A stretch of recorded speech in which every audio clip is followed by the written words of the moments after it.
하나님 말씀은 욥기 36장입니다. 욥기 36장 13절 말씀부터 보겠습니다. 마음이 경건치 못한 자는 분노를 바라며 하나님이 그들을 속박하여도 부르짖지 않으니 그들의 영혼이 젊어서 죽으며 그들의 생명이 남창들 가운데서 끊어질 것입니다. 하나님은 고난받는 자를 그의 고난 가운데서 구하시며 그 고통 속에서 그들의 귀를 여십니다. 그러므로 그분이 당신을 환난에서 이끌어내어 좁지 않은 넓은 곳으로 인도하려 하셨으며 당신의 상에 기름진 것으로 가득 차게 하셨을 것입니다. 그랬습니다. 지금 읽은 13절부터 16절의 말씀은 그 6절 말씀부터 이어지는 하나님께서 행위를 따라서 보응하시는 하나님에 대해서 말했습니다. 엘리후가 말하는 건데요.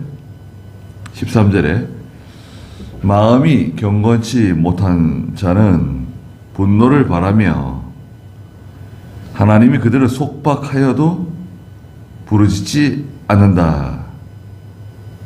그랬습니다. 경건이라고 하는 것은 하나님과 사람 앞에서 바로 행하는 것이다 고 말했습니다. 야고보 1장에서 경건한 성도가 되어야 되는데요. 경건하지 못한 사람은 분노를 바란다는 거예요. 분을 내고 또 하나님이 그들을 속박하여도 하나님께서 징계해도 심판하셔도 부르짖지 않는다. 교만하다는 거죠. 교만하기 때문에 그렇다는 거예요. 9절에 보면 그분은 교만하게 행한 그들의 소행과 죄악들을 그들에게 밝히신다 그랬는데요. 이게 다 교만과 연관되는 거죠. 14절에 그들의 영혼이 젊어서 죽으며 영혼, 마음이라고 말할 수 있어요.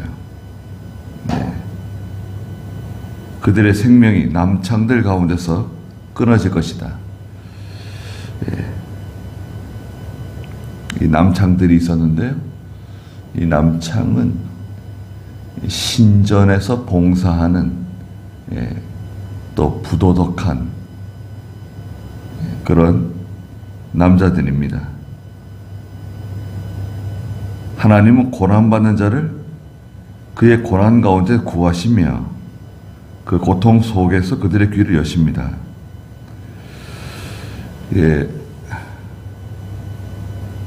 경건하지 않게 되면 하나님의 징계 가운데 망한다는 거죠.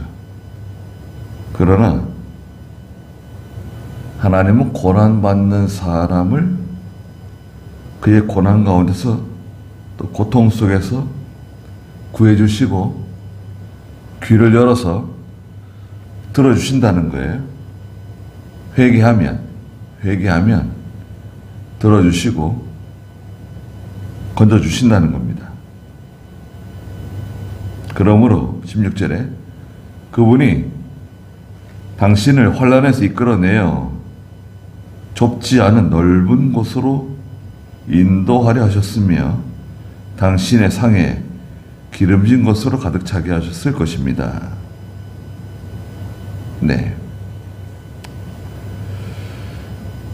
하나님께서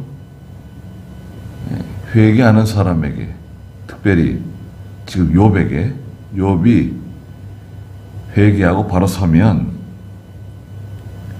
환난에서 이끌어 내어주시고 넓은 곳으로 인도하신다는 거예요. 넓은 곳. 넓은 곳은 잘 되는 겁니다. 모든 일이 형통하는 것을 말해요.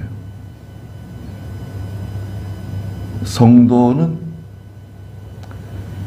고난 가운데 또 환난 가운데 하나님께 회개하고 바로 섭니다. 회개하는 사람이 위대한 사람입니다. 회개하는 사람. 회개하는 사람이야말로 가장 하나님의 사랑을 받는 사람이라고 할 수 있어요. 고난이 좋죠. 네. 예수님도 고난을 받으셨는데요. 예수님께서 고난을 통해 순종을 배우셨다고 히브리 5장에 말씀하셨잖아요. 7절에 고난을 통해 순종을 배우셨다. 우리도 고난 받는 건 좋은 거예요. 또 우리 지난주에 그 고난이 오는데 애매히 당하는 고난이 있다 그랬죠. 베드로서에서 2장에 애매히 당하는 고난, 또 죄를 지어서 당하는 고난. 그런데 선을 행하다가 당하는 고난도 있다. 예. 고난이 있습니다. 근데 대부분 이제 우리가 잘못해가지고 당하는 고난이 많죠. 그러나 이제 성도에게 찾아오는 고난은 하나님 허락하신 거 맞잖아요. 하나님 허락하신 거예요. 하나님께서 허락하지 않으시면 그런 고난이 우리에게 찾아오질 않아요. 그렇다고 하면 하나님께서 주시는 그 고난은 좋은 거예요. 예, 하나님의 사랑의 증거입니다. 하나님이 나를 사랑하시는구나. 사랑하는 사람에게 고난 주시는 거예요. 사랑하는 사람을 징계하신다고 히브리서에서도 말씀하시고, 사랑하는 사람 징계합니다. 그 징계 가운데 회개하잖아요. 회개하는 사람, 귀한 사람입니다. 어쩔 수 없이 회개한다. 그래도 좋아요. 회개하는 사람이 복받은 사람이죠. 왜냐? 그 회개하려고 하는 마음, 회개하는 마음을 하나님이 주신 거예요. 보통 회개 못해요. 이집트의 바로 왕이 회개 안 하잖아요. 마음이 그냥 강팍해져 가지고요, 돌처럼. 회개 안 해요. 또 이 세상 사람들이 대부분 회개 안 합니다. 자기의 잘못을 인정하지 않고 또 하나님 앞에 죄를 회개하지 않아요. 그러다 다 망하는 겁니다. 다 지옥 가는 거예요. 근데 회개를 한다? 그 사람은 하나님의 사랑을 받은 사람이 틀림없어요. 하나님 기회를 주시는 거죠. 네. 회개하는 것은 하나님 기회를 주시는 거예요. 틀림없어요. 하나님의 사랑을 받은 사람입니다. 그래서 회개하면 하나님께서 환난에서 이끌어내시고 넓은 곳으로 인도해 주시고 또 당신의 상에 기름진 것으로 가득 차게 해주실 것이다. 네. 일반적으로는 엘리후의 말이 다 맞습니다. 네.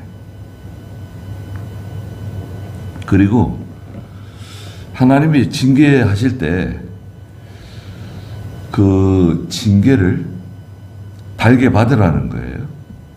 순하게 받으라는 거예요.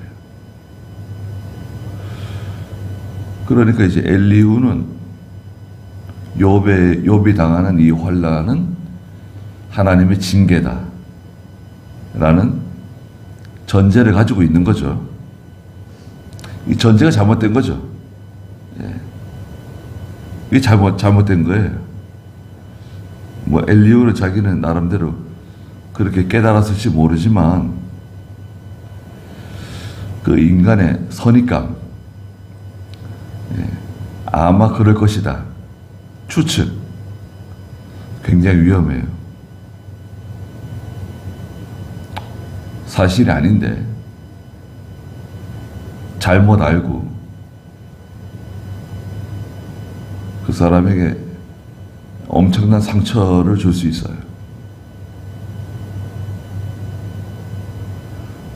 다른 사람이 옮기는 말, 특히 이렇다 저렇다 옮기는 말, 참 위험합니다. 왜냐하면 대부분 사실이겠지만 사실이 아닐 수도 있어요. 예. 그게 왜곡되거나 또 부풀려질 수 있어요.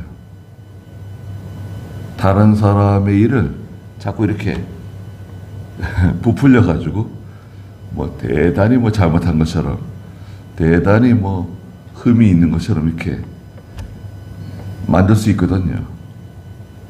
사람들은 그 시기 질투심 때문에,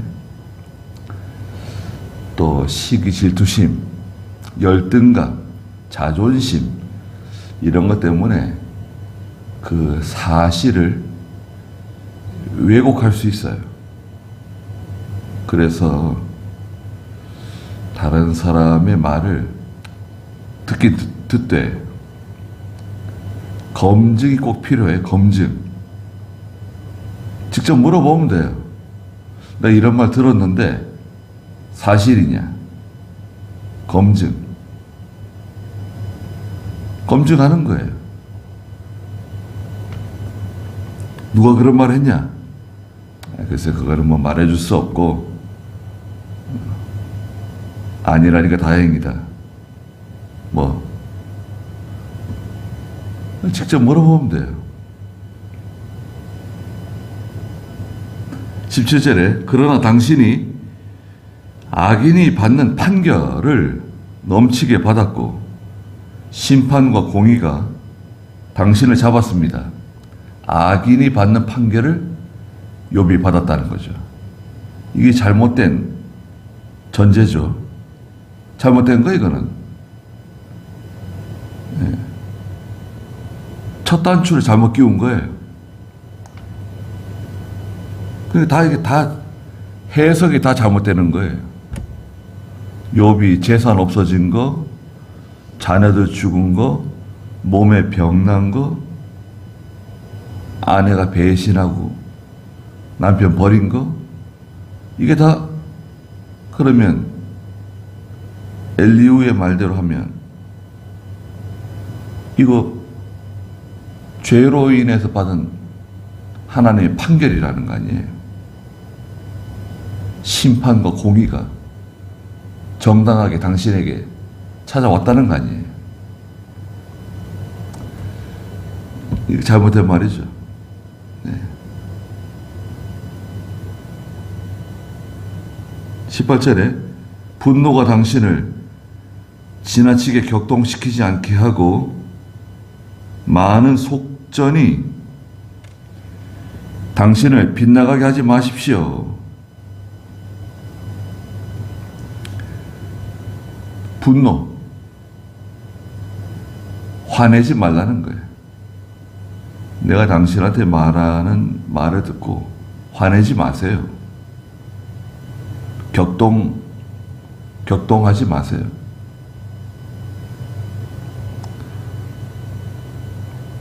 많은 속전은 대가를 지불하는 거죠. 피해 보상, 배상이죠. 배상. 속전입니다.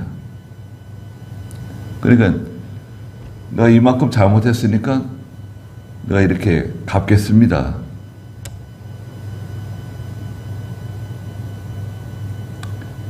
그런 식으로 빠져나갈 생각 하지 말라는 거예요. 네. 죄를 정당하게 회개해야지 뭐 이런저런 방법으로 하나님의 징계를 피하지 말라는 거예요.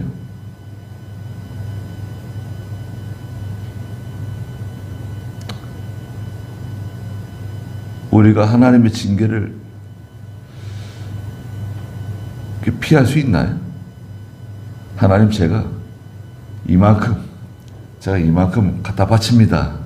그러니 저를 좀 봐주세요. 그렇게 되나요, 그게? 네, 그건 불가능합니다. 회개를 해야 돼요, 회개. 회개는 두 가지라 그랬죠. 회개는 그것을 뉘우치고 반성하는 거. 뉘우치고 반성. 아, 내가 왜 그랬을까? 후회하는 마음을 갖는 거예요. 다시는 그러지 말아야 되겠다. 뉘우치고 반성하는 마음이 있고, 그 다음에 행동으로, 실행으로 옮겨야 돼요.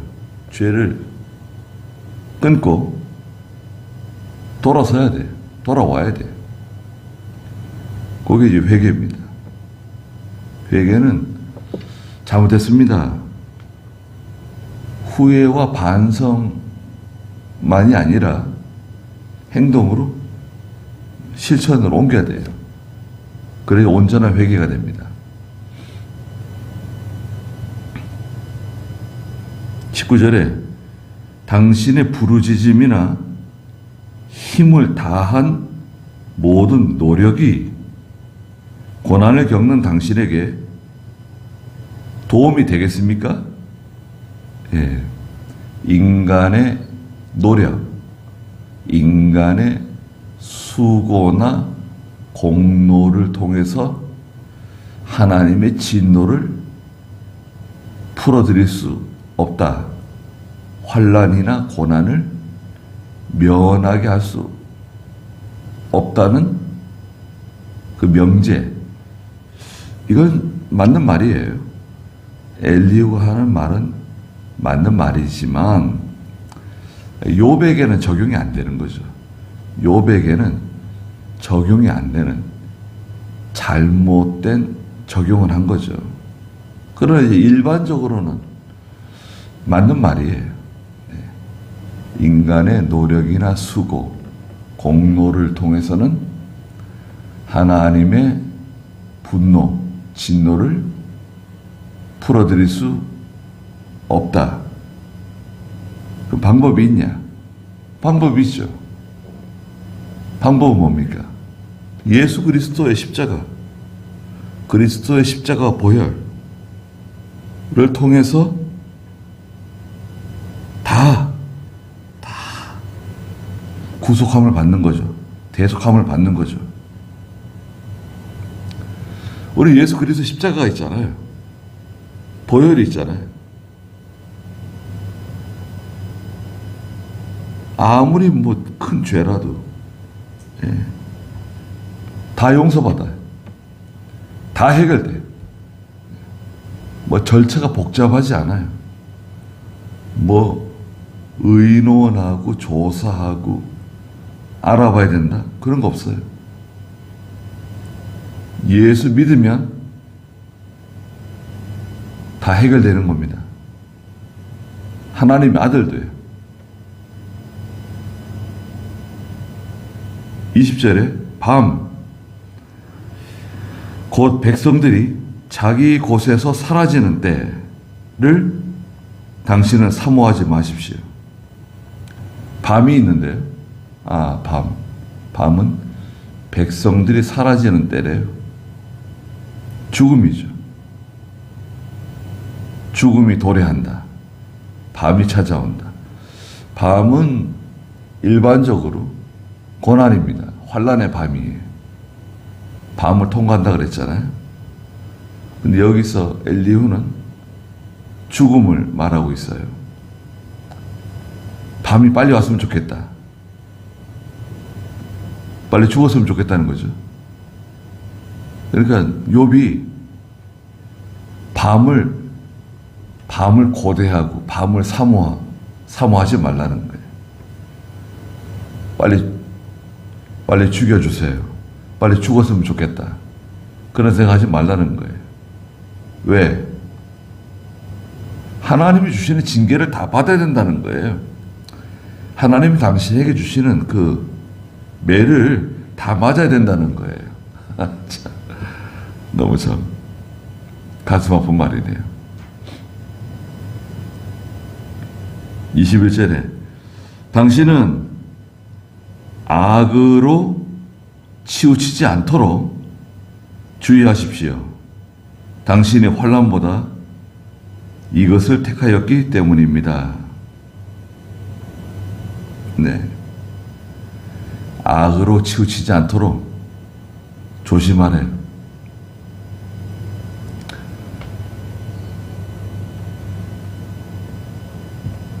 잘 순종하고